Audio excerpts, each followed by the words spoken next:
So we're going to take a look at measurements of variation. Now we're going to look at two things. Section 2.4 will tie in the measure of, so we have a central tendency,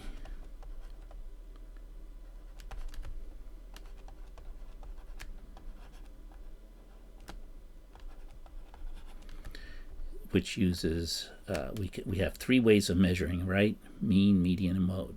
When we use the mean, our variation, our measure of variation, will be something called the standard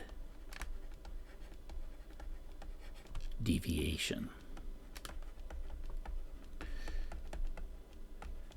And that's what section 2.4 is going to talk about. When we have the central tendency of the median, so this will be 2.5 that we'll be looking at, what we look for in variation is we're going to look at median. We are going to look at something called a 5-number summary.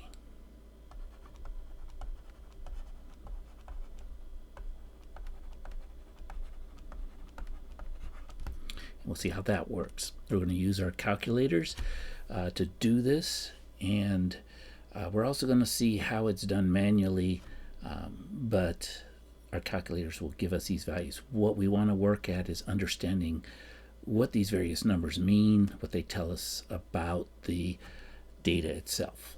Okay, so we want to get in, and we really want you working with these handheld calculators.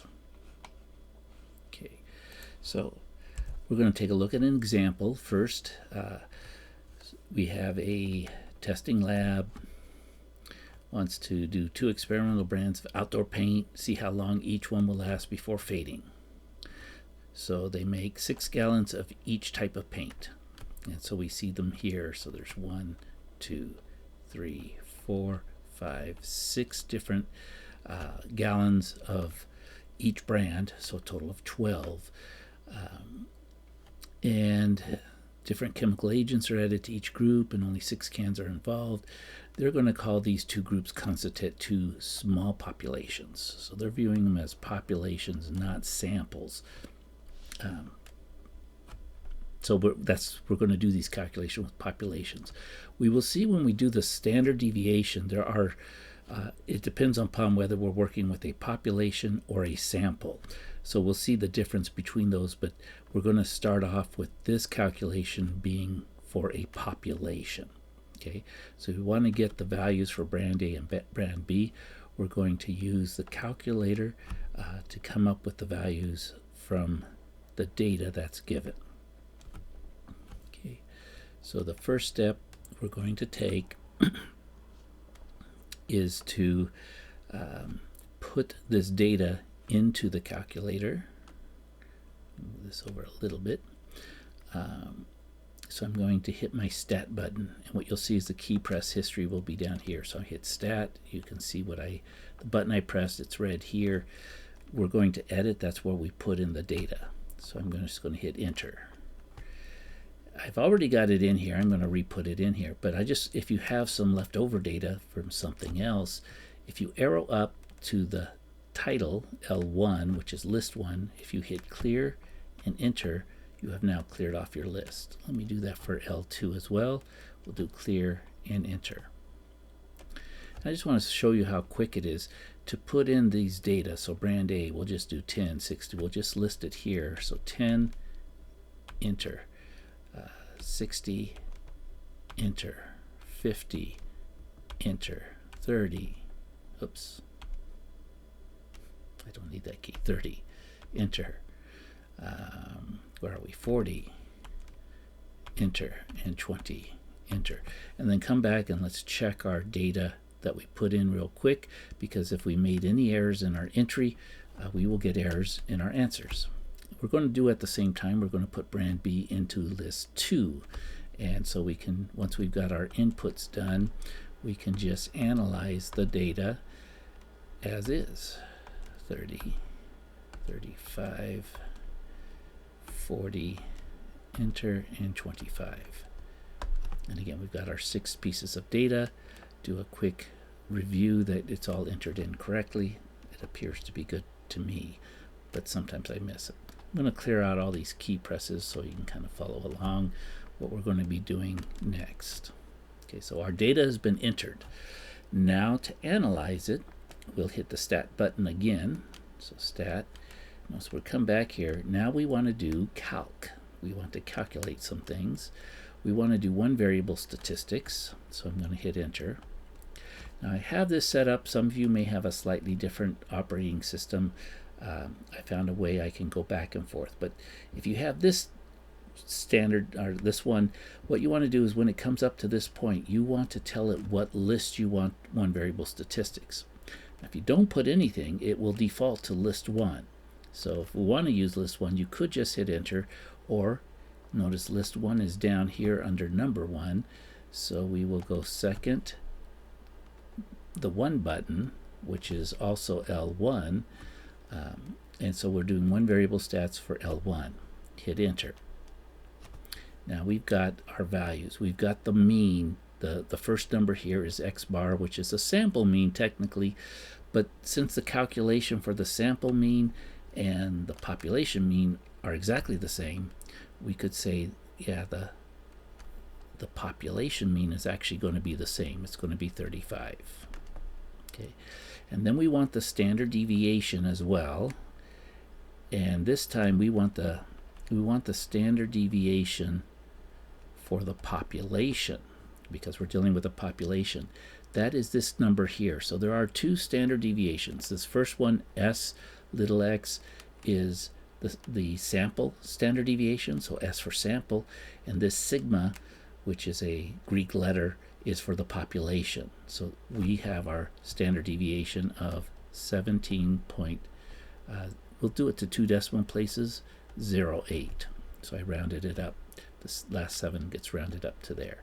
We see we've got 6 pieces of data, and then this, if we arrow down, we see we've got more numbers. These are what we're going to take a look at when we get to section 2.5 using the median, and we'll see how that works. Okay, but that's all we need for right now. We want brand B. So to do brand B, we do the same thing. We hit our stat button. We've already entered our data. We go to calc. We put enter. This time we want list 2, so we do second because we want the blue thing or the second thing, or yours may be yellow, but L2 is here. It's the shifted number 2. So notice each key will do 3 separate things, and this 2 will give us the number 2. If you do second, it gives you L2, and if you do the alpha key, it will give you the letter Z. Okay, so it's really 3 purposes. We put that in. We hit enter, and now we've got all the statistics on, or parameters as it may be, because it's a population. We have all the information we need for brand B. And so we see it also has a mean of 35. So the mean is the same. We could put that in. And then its standard deviation is, a population is a sigma x is 6.45.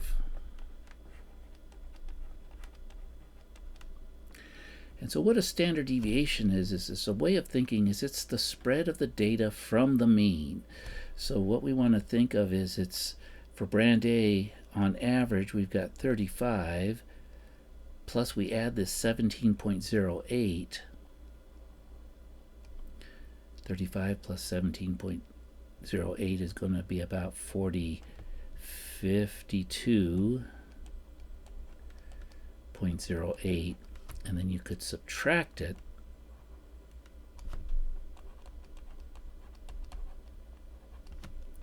Subtract 17.08, it gets us down to about 20, take 2 more away, is going to be about 18, so 17.92, something like that.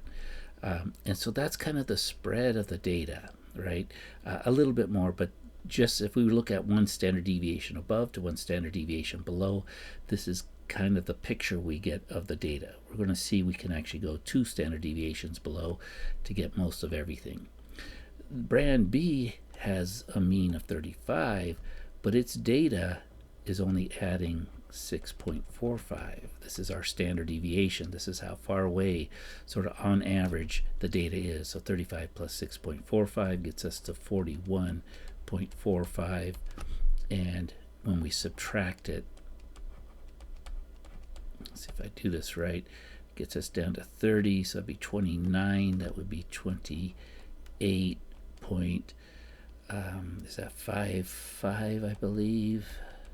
Okay, something. And again, if I'm off a little bit, check me on it, but you can see that the brand B is like more consistent, right? The data is more tightly packed around the 35. 25 is the smallest and 45 is the largest, whereas with brand A, with 35 being about the middle, right, the mean, we go all the way down to 10 and all the way up to 60. So a lot more, the data is more spread out. It's less consistent, more variation.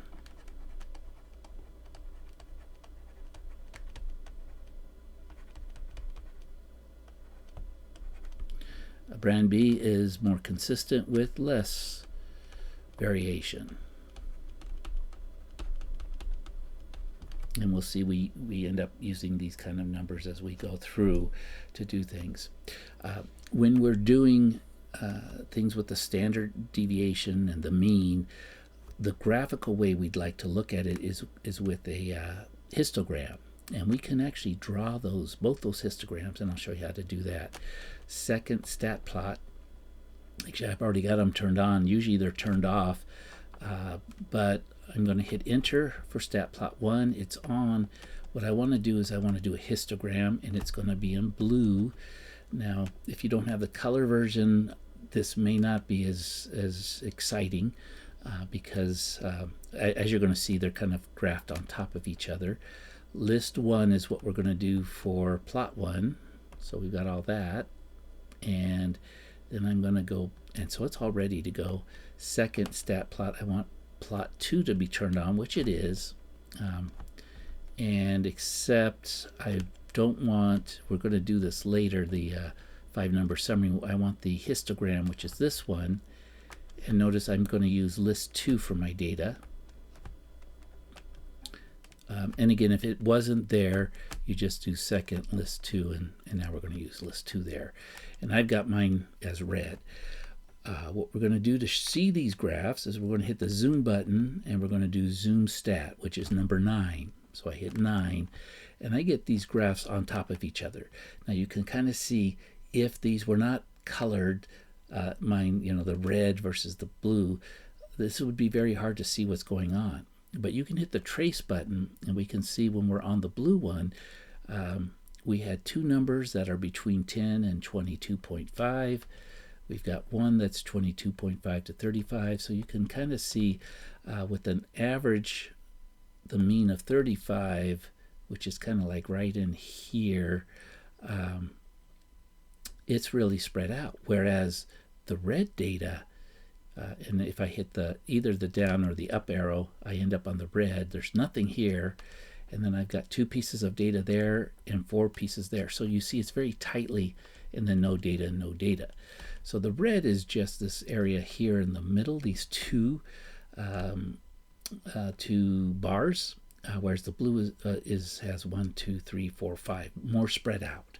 So you can kind of, this is the graphical designation we could kind of compare 2 pieces of data with. And again, if you have a color version of the calculator, it's very helpful. If you don't have the color version, it's just all one color, monochrome. It's hard to tell the difference between one to the other unless you go to the trace button, and then you can see which plot you're on as you go through and kind of pick it out. And then I go down, and now I'm on the other plot, and I can see what is what. Okay. So back to the lesson. We're now going to see how we would go about calculating the standard deviation. When you go to do your homework, I encourage you to use the calculator. We're going to clear that out. But I do also want you to understand what the standard deviation calculation looks like, so we can kind of understand what is it, because otherwise it was just sort of magic. We hit a button, we got a number. So how did we do that? What you do to calculate the standard deviation is you first need to find the mean. So we had to go do that. We would have had to add all these together and then divide by 6. And I guess we could do that pretty quick, but that would be your first calculation. 60, 70, 120, and then 150, and there's 60, so that would be 210 divided by 6, which should be 35, right? 200. Let's just do that real quick.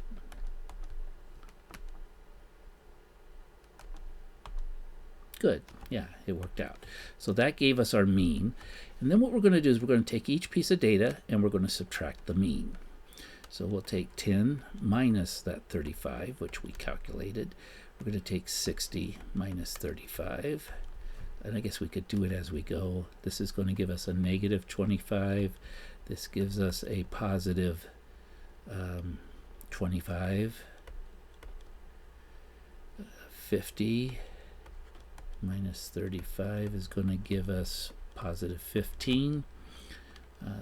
30 minus 35 gives us a negative 5. 40 minus 35 gives us a positive 5.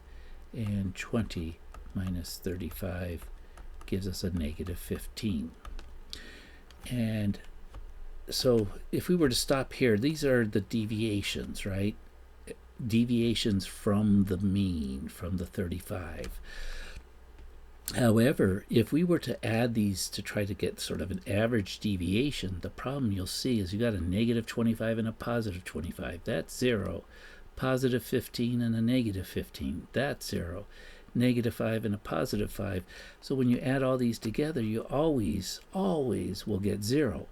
So this number is never of any value to us because of the way the calculation is done. We found the arithmetic middle, not the physical middle, but the arithmetic by adding and dividing, so that half of the values are above and half of the values will be below.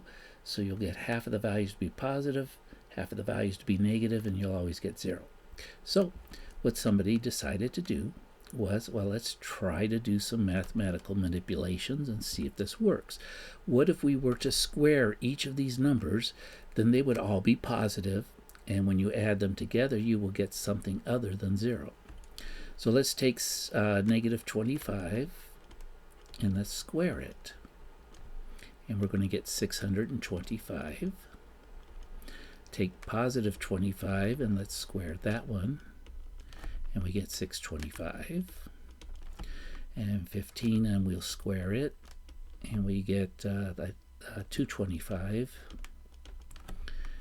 Negative 5, and we square it, and we get positive 25. 5 squared, and we get 25.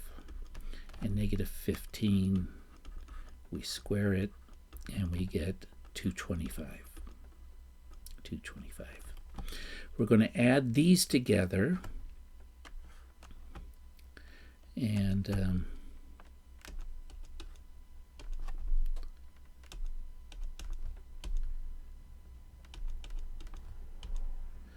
you can, at this point, if you want to kind of fast forward or, follow along, okay, we're just adding them up. That's fine. I think I got them all. 1, 2, 3, 4, 5, 6. 6 of the numbers. 1,750. So we get 1,750. So that is deviations from the means, the squared deviations from the means added together, right? That's what this whole symbol means. All these steps we did, that's what those symbols mean. And then to kind of make an average of it, we would divide by 6. And if we do that on our calculator, since we have this, we could just, if we hit the divide button, it takes our answer. We're going to divide it by 6. And that gets us 291.66666. And that's what's called the variance. 291.67. Okay. If we take, and notice though, this is, we don't use the variance because the units on this, let's see, these are months. I think I was going with gallons, but these are months of how long it took to fade. And so when you square these, the units on this would be months squared, which I don't know what those are, but they certainly don't go with the mean. The mean is 35 months.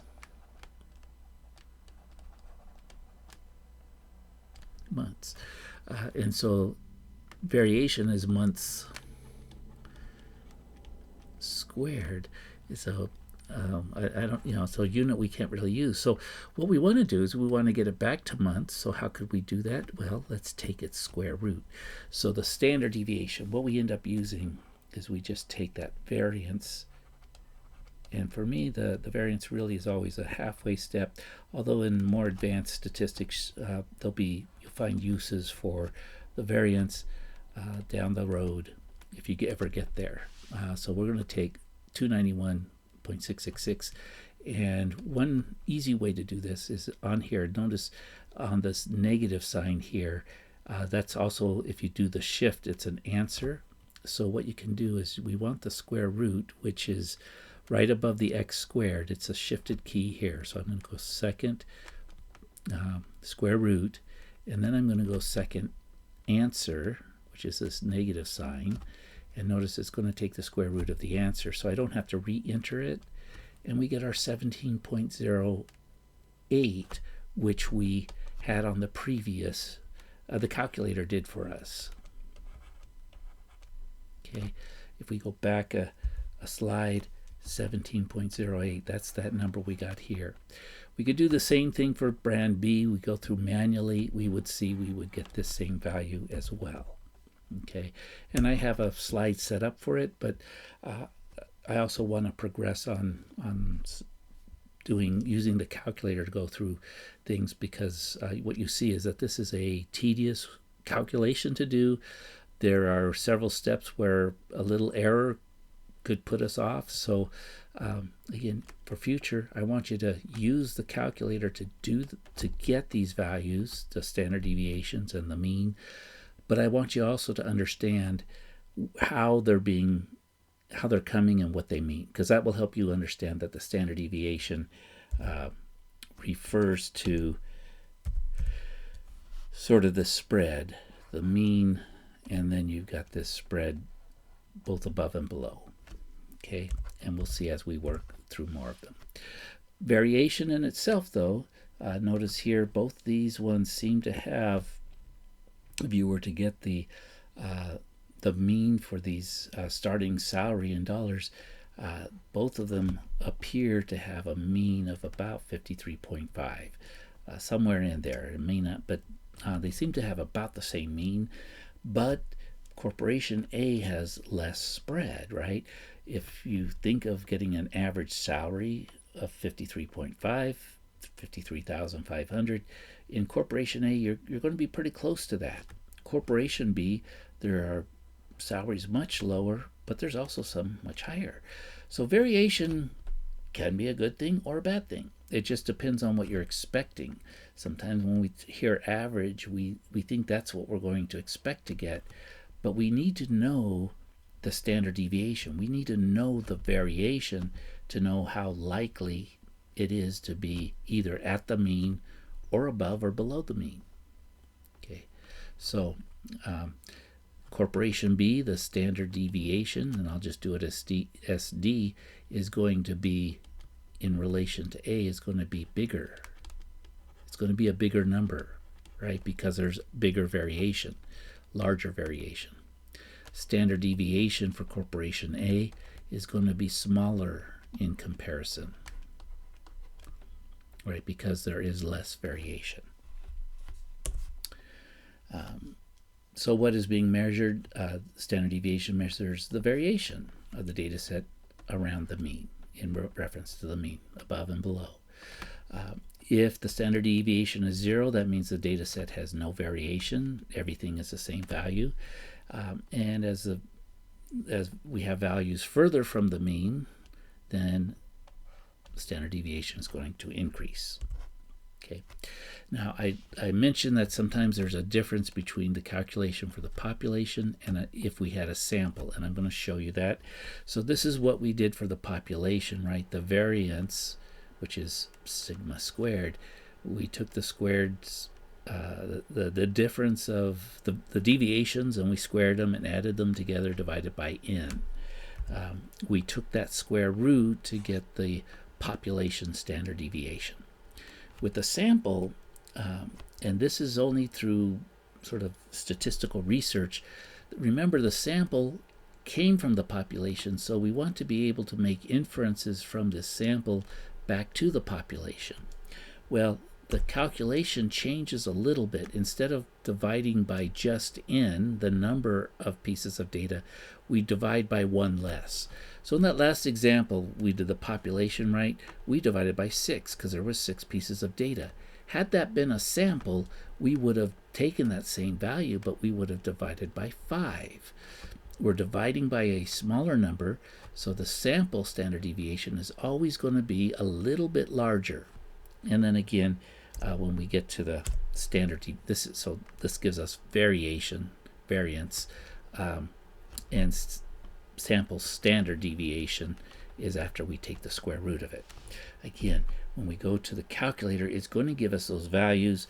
We just need to know that when we go there,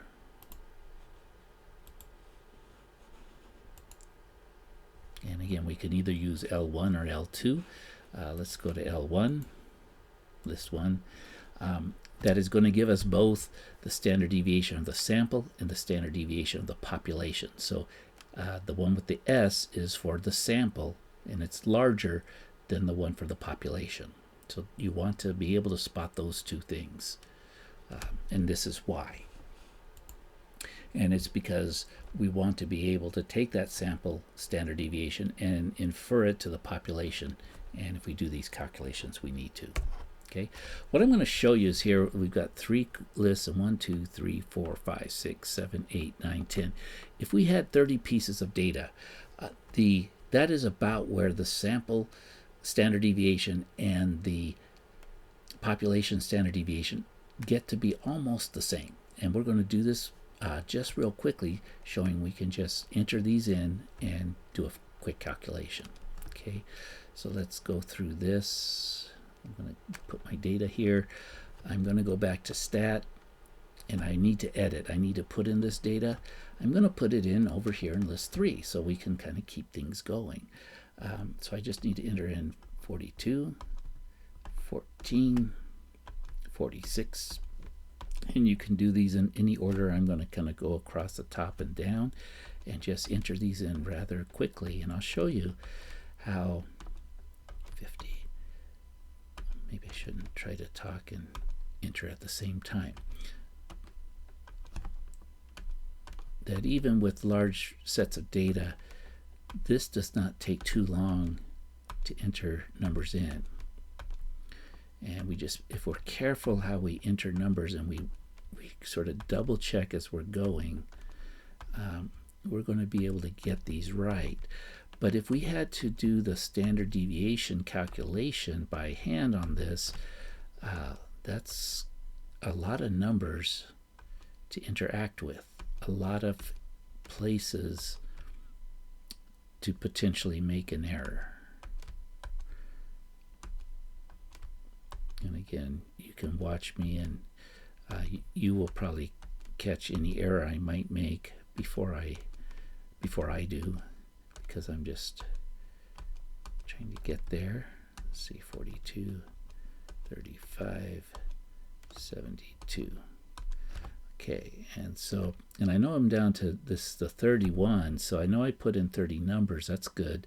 Didn't have any extras, didn't miss anything, and I could go back through and quickly double check all my numbers. And again, this is a tedious part, and you might say, well, do I have to do this every time? Well, you don't, but I do because I know this is where I typically will make an error, and is in my entry of the numbers. A lot of times I will see the numbers, but I transpose them. I might not quite, yeah, I went the wrong way. 23, there we are, and then I should have 30, 46, 14, and 42. Okay, so that's all good there. Now we go back to stat. We just hit the stat button, and we want to go over to calc. We're doing one variable statistics, and we want list 3. And let me just show you this real quick, and you'll see the sample standard deviation is now, because there's 30 pieces of data, is very close. Not exactly. It's still a little bit larger, right? Because you're still subtracting, you're dividing by 29 instead of 30. But if you get significantly above 30, you get so close, they become so close that it's not a big deal anymore. But this set of data has a mean value average of 37.1. So mean rental rate, and a standard deviation. And let's see, they said that this was a sample, so we want to make sure we pick the right number. It's going to be 15.48. Okay, because it is a sample. So that's the key. If this was a population, we would have used 15.22. Okay, and let's see, anything else we need to say about that? I think we're all good. Oh, I did want to show one more thing, because we've been doing this, but if you have the other one, so I could make my calculator go back and forth. This is called Stat Wizards, and I've currently got them turned off because that's the older mode. If I turn them on, watch what happens now. If I go back to stat and I want to calc, this procedure is a little bit different. It makes it easier. I can put in what list I want. So it says list 1. Well, if I wanted list 1, I could go with it. But if I wanted list 3, I know to put it in there. The nice part with this one, you could also put in a frequency list. So you could maybe use like list 4 if you're doing a frequency tables, and you could put in the frequencies of each data in there. And maybe we'll do that later. But see, we calculate, we get the same values. So there's those two ways that this calculator works. Okay, and so let's keep on going here. And this is just, we talked a little bit about the value. So if the standard deviation is 0, that means all the data is the same. So there are 8 pieces of data. They're all equal to 5. It's a mean of 5.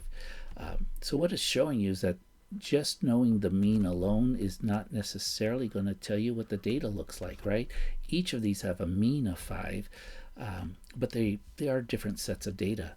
Here's the mean of 5 here, and it's, it's got a standard deviation of about 1.2, a little bit above, a little bit below, and we see it going on here. This one, the standard deviation is 3, so your mean is at 5.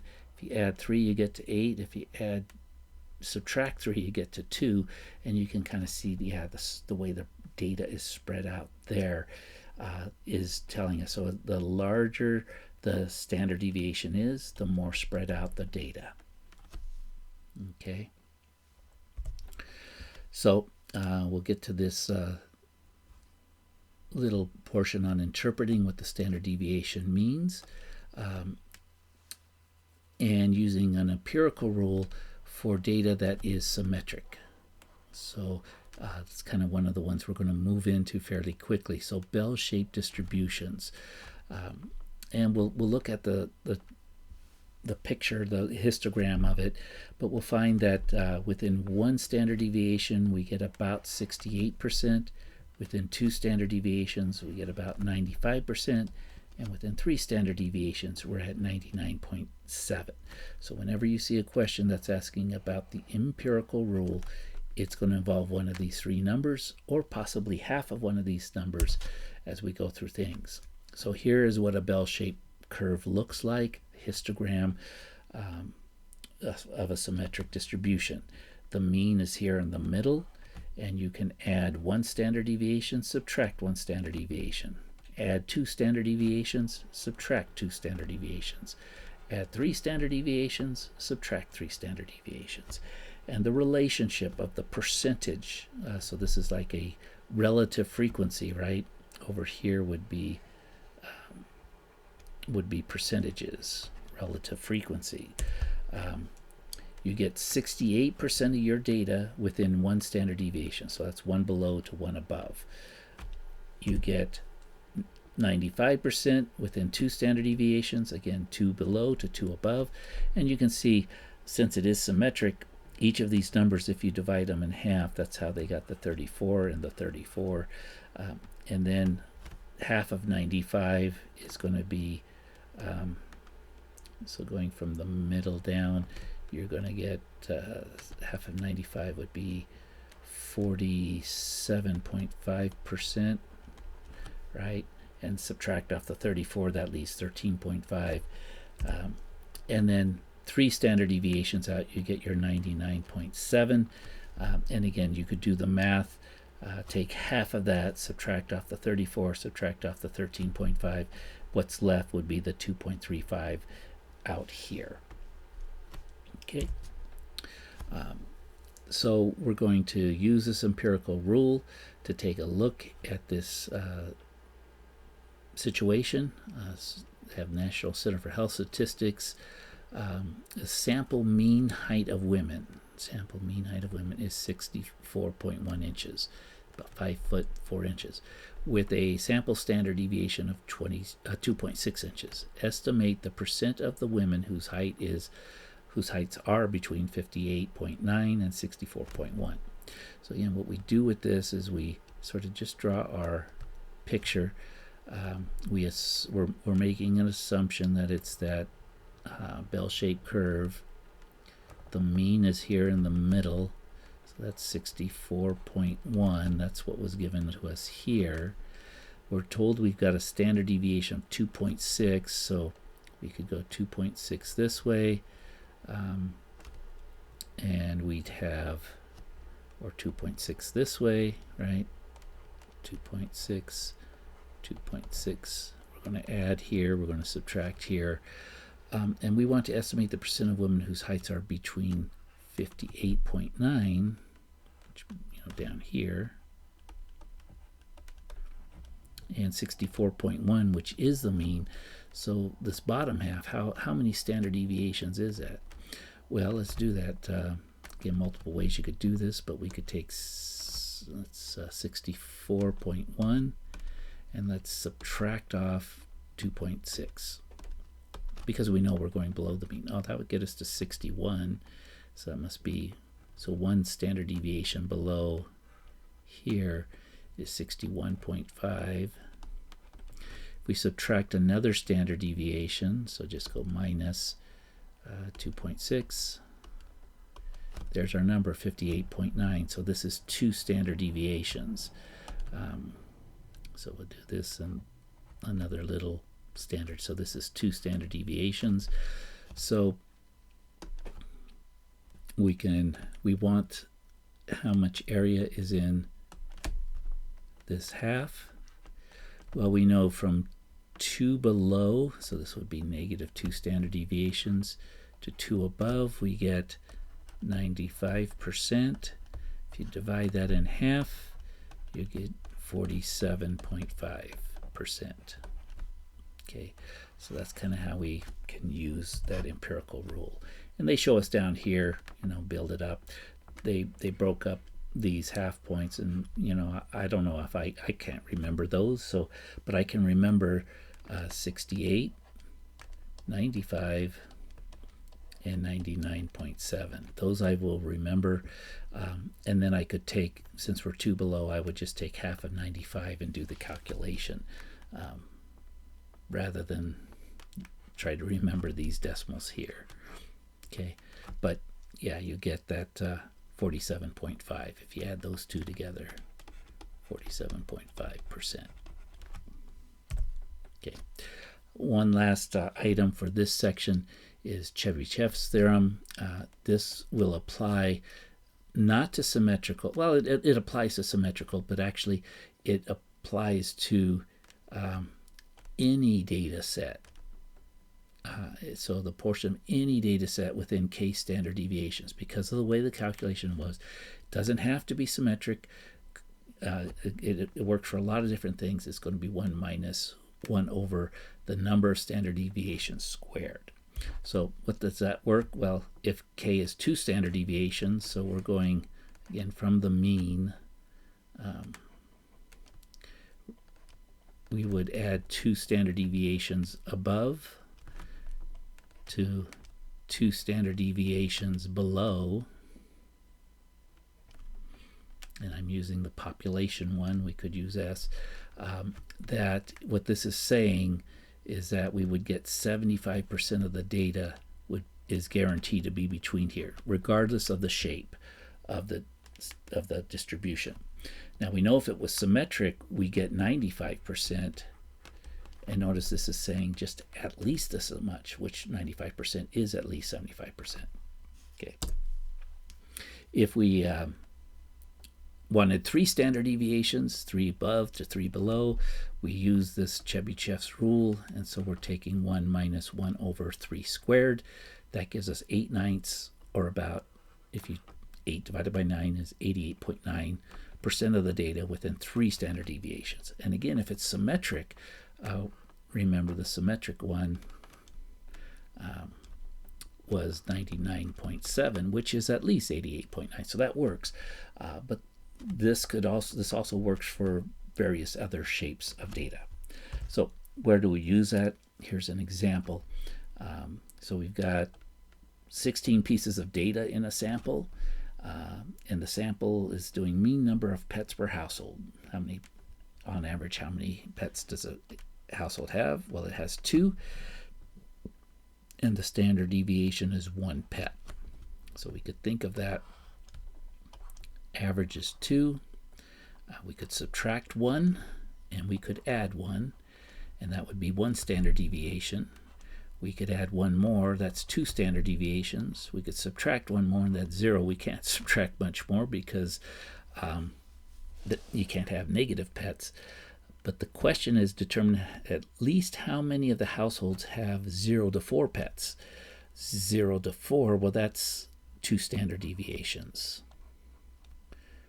Right, 2 standard deviations below, 2 standard deviations above. And so we use this, and again, we've already done it here with k equal to 2, so 1 minus 1 over 2 squared gives us,